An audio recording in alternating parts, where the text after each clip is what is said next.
episode number 7 of my FM20 save with Rapid Bucuresti. So as I promised, I would do a kind of in-between episode where I show you all kind of stats of our players of the league, of other leagues. So here we are. So still at the 31st of May, so not progressed any days. So as you can see, we finished second in the league. We finished 5 points behind Arad.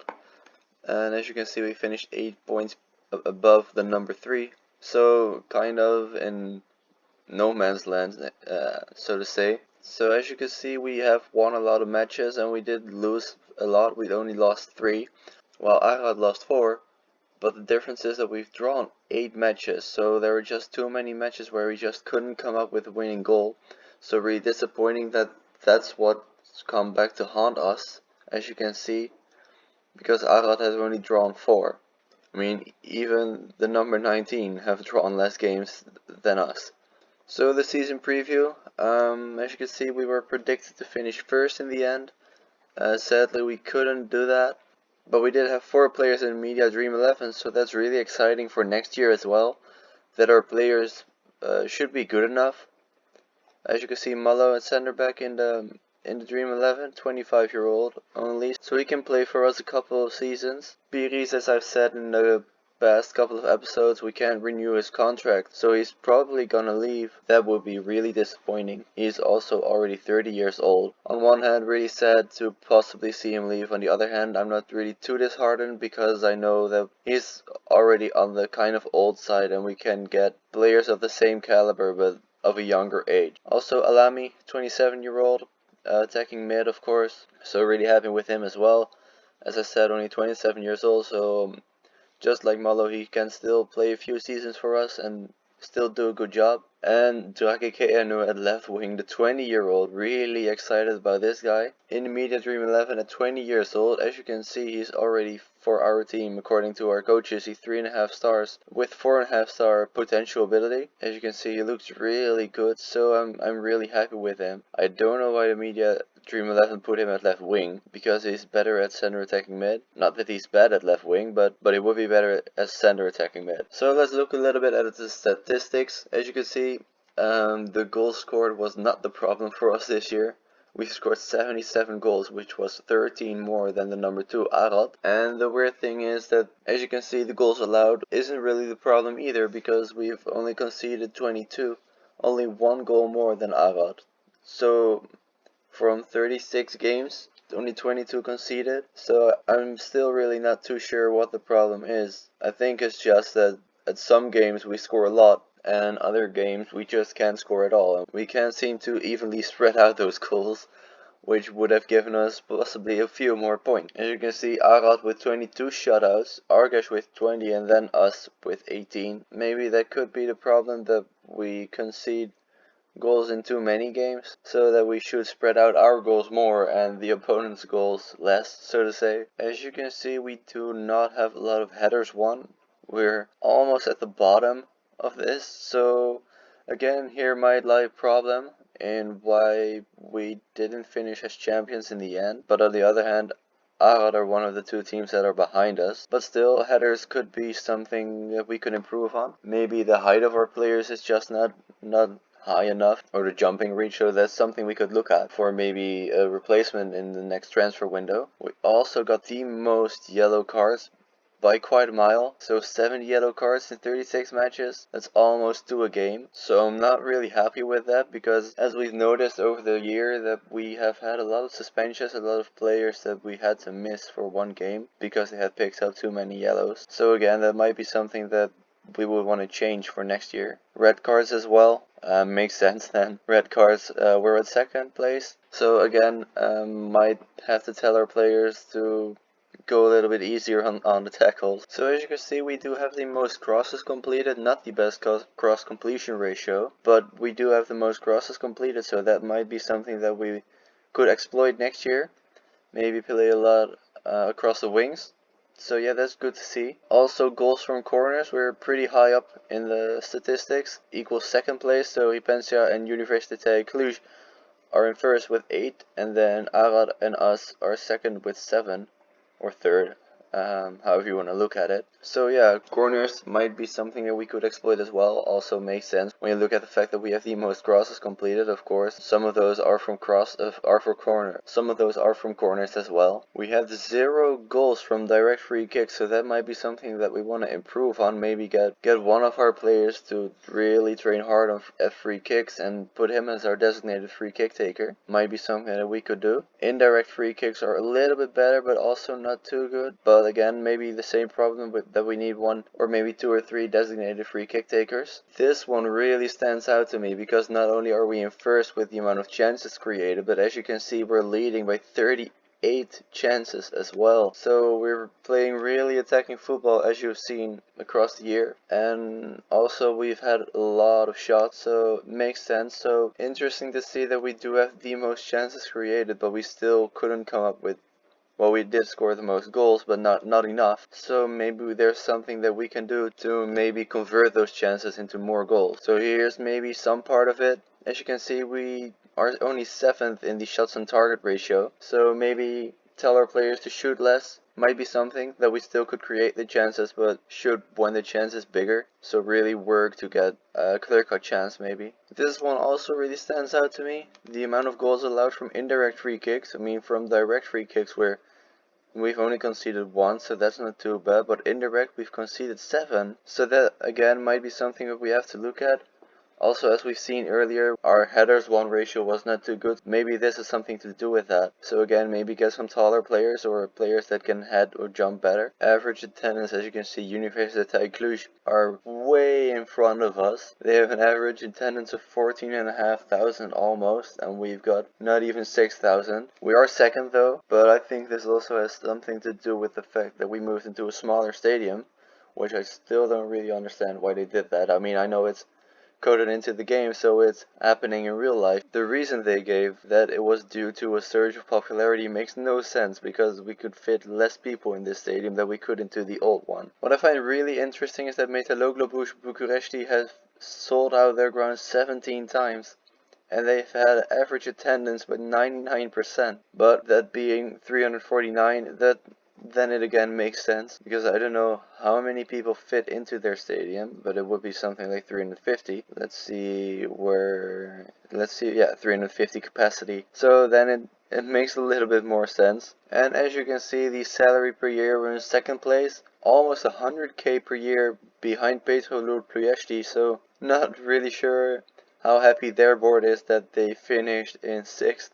And as you can see, Arad are in 5th with the salary per year, and they finished 1st, so I think they did a really good job.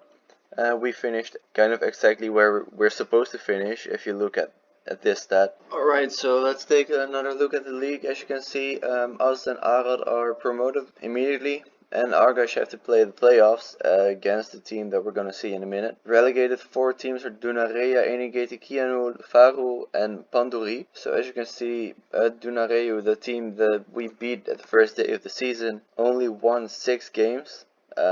As have the other 3 teams that are relegated. So yeah, they probably deserve to be relegated as well. So let's look at the statistics for the players. As you can see, the players with the most appearances. For us, it's Dragia and Labo, who have played every single game of the whole season. Amazing to see that there are 18 players that have played every single game in the entire season. As you can see, here are 2, maybe you could say even 3 main reasons why we got that many yellow cards. As you can see, Tano and Yorza both at 9, and then Gretu at 6 as well. So there are 3 players of us in the top 20 that have in the most yellow cards conceded. So that's a big reason why us as the entire team have gotten the most yellow cards in a year. So Brighton Labo with the most player of the match awards with 10. Then behind him the number 2 has only gotten 6. And then Alami has 5 as well. So really happy that we do have 2 players in this one. And in the average rating, this is amazing to see that we have 7 players,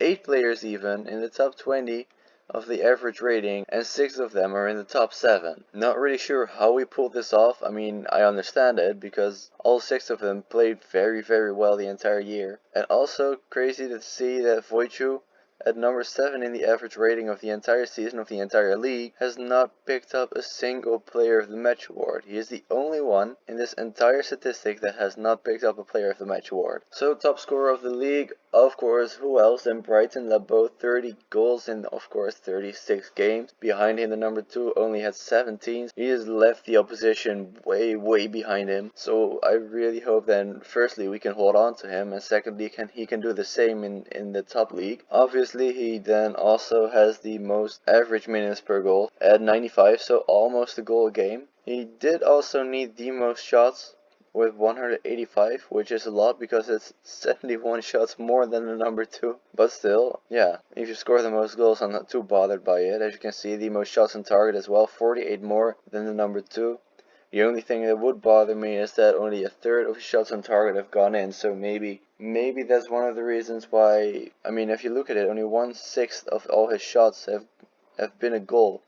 So maybe he's part of the reason that we do have so many chances created, but still, there were some games that we just couldn't win, so maybe he's too quick with his shooting, and maybe he needs to take his time more, as this might show because only 58% of his shots have been on target, in comparison to Philippe Illy's 74%, and his conversion rate, he's not even in the top 20. I mean, almost, because 16% of course is 1/6, so he's probably just a little bit behind these. In the assists, we do have a couple of players in there. We have Gretu with 7, as does Hilistai have 7. Safer has 9, and Alami has 10. The number 1 has 13. So we're off number 1 by a little margin, not too much, but still happy to see that we have 4 players here. So Malo is in first place with the amount of key tackles. I'm really happy with that. Really gives me a good idea that he also deserves to be in immediate Dream 11 as the center back, because, well, he's had the most key tackles in the league, equal to two other players, obviously, but still, very good to see. As you can see, none of our players are in the top 20 of mistakes made, but we do have our goalkeeper here in number 3 of mistakes leading to goal. Only 2, so again, only 2 goals. I don't know in what games they were. They might have cost us, well, at most they cost us, I think, 4 points, so that would not have given us the top spot. So not really too bothered by that now, but if we were only behind Arad in the end by 1 or 2 points, it probably would have bothered me. Brighton Labo with the most key headers, off with 30 more than Hamza Younes in second place. So yeah, that were, I think, most of the stats for our league. So let's look at the top league, how it ended there. I'm not gonna look as deep as in our own league, but still the teams that were relegated, of course, and the teams that finished in the European places. So let's take a look. So here you see the league table in the end. Polytechnica and Hermannstadt were relegated immediately. Then you have Voluntari and Cluj and Vitro Constanța in the Europa League and Craiova in the Champions League. Interesting, because I've never heard of this team. In 2013-14 they finished 12th in the second division, and the year after that, for some reason, they were promoted. I'm not sure what happened with the league system in that year, but they are doing pretty well the last couple of years. I've never heard of them. So they finished first, so they entered the Champions League first qualifying round. So let's look at the playoffs. The Champions playoffs, as you can see, Craiova in first, Cluj and Vitro Constanța second and third. I mean, I've heard of Cluj and I've heard of Vitro, and obviously of FCSB and Dynamo and Astra as well. Interesting that the teams that I know by name are not necessarily the best teams in the country, or at least they're not this year. And the relegation group, Academica has to play playoffs against Argeș. Of course, they still have to be played. What I also find interesting that they've played in total, the Champions group have played 36 games and the relegation group even have played 40. And as you can see, the top scorer has only got 14 goals in 40 games, compared to our 30 and 36 by Labo. So as I mentioned, the teams that I know have dominated the league for the past couple of years, so that might be why I do know these teams. Obviously, we're gonna try to be better than the other teams in, well, obviously in the country, but firstly in Bucharest. So that would mean be better than Dinamo Bucuresti and obviously FCSB. I think it's going to be quite a challenge, but I think we are up for it. Also, the Liga 1 is in 34th place, so we really do want to get that up way higher. So yeah, that was the top league in Romania. Let's look at some other leagues, obviously the biggest ones. So first of all, in La Liga, Barcelona are champions. Nothing else that really stands out. Premier League, also not a lot of surprises. Man City are in first, and the three teams that are relegated, as I said, not really a surprise. Also in the Serie A, Juventus are champions, also not a surprise. And again, nothing else that really stands out. This might be the first kind of surprise that Dortmund are champions and Bayern are not. 4 points off of first place. So for me, I prefer Dortmund over Bayern. So yeah, I'm kind of happy with this, that Bayern's reign of terror almost have ended. As you can see, they had won the past 7 years in a row. In Liga, I don't expect this to change in a couple of years. I do not. I think PSG are going to dominate the league, possibly our entire save. Also, what stands out to me is that Krasnodar have won the Russian league. And as you can see, when you look at the past winners, the last time they've won it, they haven't won it since 1992 even. And before that, I think the league didn't exist yet. So good for them. Yeah, good for them. As you can see, they have finished third a couple of times here, but never in first. So surprising to see. And also, what is interesting for me, as I've said at the beginning of this save, I am Dutch, so of course I'm going to look at the Eredivisie, hoping that Ajax have finished first. And they have, up by 20 points. So Ajax have finished first with 85 points, and Groningen and Utrecht are in second and third. This was a very weird season, I can see. For those of you who don't know, Ajax are the biggest team in Holland, and after that, PSV and Feyenoord, who as you can see finished 6th and 5th respectively. And Groningen and Utrecht, most of the time, they finish around between 6th and 9th place. So there are a couple of surprises here. Obviously, I say I'm Dutch, but I know most of you aren't. So I'm not gonna look too deep into this, or at least I'm not gonna show you too deep into this, because you might find it way less interesting than I do. So far for the leagues, let's look at the squad. As you can see, what I'm really happy with is that we have 5 players with a 5-star potential. We have a lot of players with a high potential as well, as you can see all the way down to here. 3 of those are loanees, but still. As you can see, Dragia with the most games for us, 39. Obviously the league was 36, so he's played probably every cup game as well, and he has. So I'm kind of feeling sorry for the other goalkeepers, because Dragia has played every single game, so the other two did not get any game time at all. Also, what looks really good here, he has had, in the 2 years he's played for us, 55 games and only 22 conceded, so really happy with that. And then Malo and Labo with a lot of games as well. So when you look at the most goals, our goals are really spread out, as you can see. Let's just take a look. 26 people have scored goals. Of those, 6 of them are not at our club, but still 20 players have scored goals for us this year. 19, sorry. 19 players have scored goals for us this year. So our goals are really spread out. As you can see, Brighton Labo with 31, and after that Piris with 12. Of those 12, 4 were penalties, but still a pretty good amount of goals, as well as Sefer. The amount of assists, Alami is in first with 11, then Kretu and Sefer with 9, Ilishtai with 7, Labo, Piris and Jova with 6. Average rating, as you can see, we have 16 players that have a rating higher than a 7. Really great to see. I mean, as long as our starting 11 and maybe a few subs get higher than a 7, I think it's good enough. Because of course other players are not necessarily, you don't necessarily need them to get as high of a rating. The only player I'm kind of disappointed about is Dragikenu, because he does have that much potential and he already is pretty good, but still only a 6.95, and he does have only 14 games played and 15 as a sub, so maybe those appearances as a sub got his rating down. The highest valued player in our team is Alami, 775k, which if you look at finances, we are at negative 554.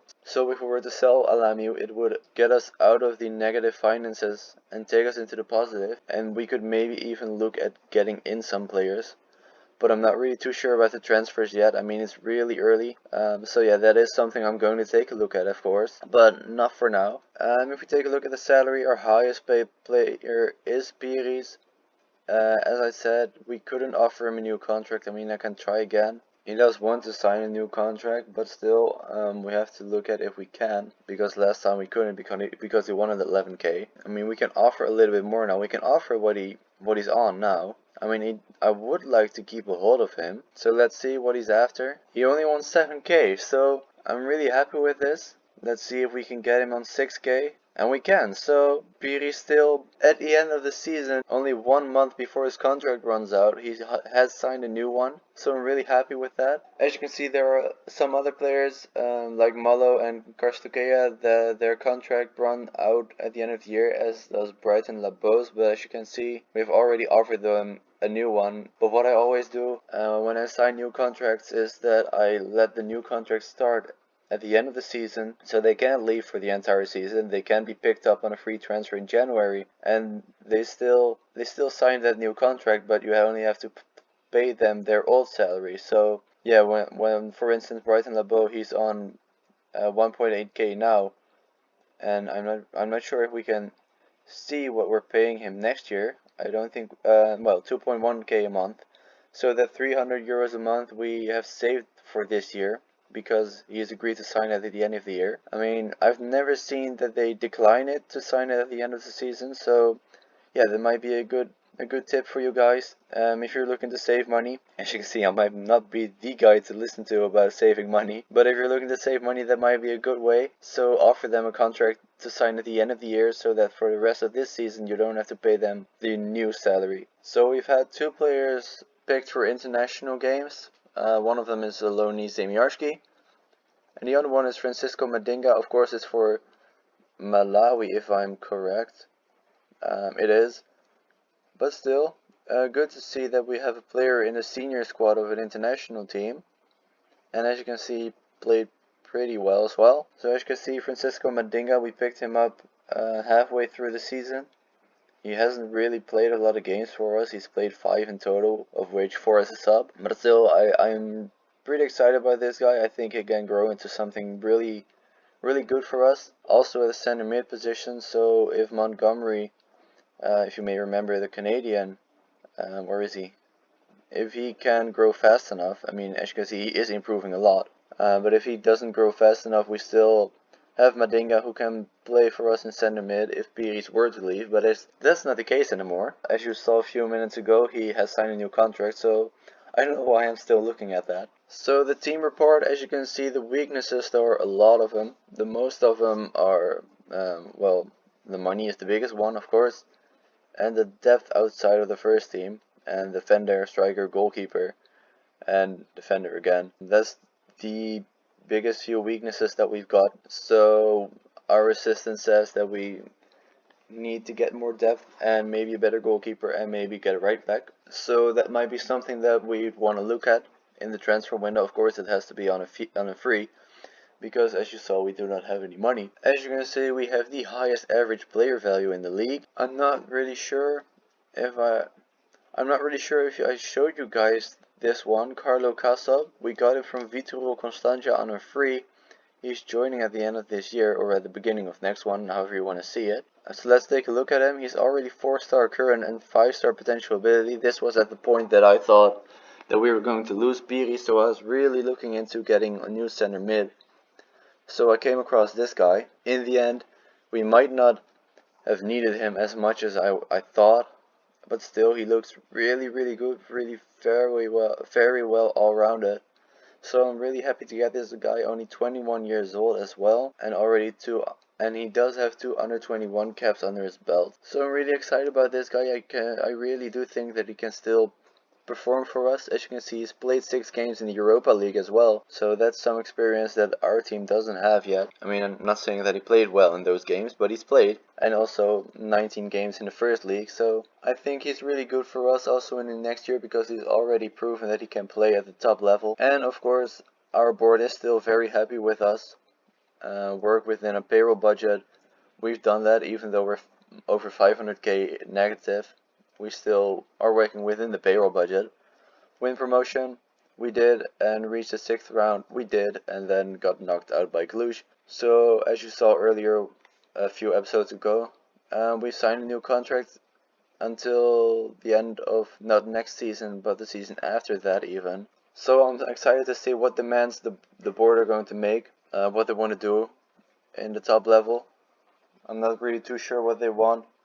I hope it's not too high because I'm not really sure how good our team is compared to the top league. But we're gonna have to wait and see. Alright, so I think I've shown you guys everything I want to show you. So that's gonna be it for today. So thank you guys for watching again. Make sure to leave a like if you enjoyed the video. If you want to see more of it, if you're just as excited as I am for next season and the ones after that even, and maybe again another series in the future, please subscribe and hit that bell so you get the notification whenever I upload. Also follow me on Twitter. My Twitter link is in the description. I always tweet out when there's a new video online, so if the sub box doesn't work, you'll find out there when I upload.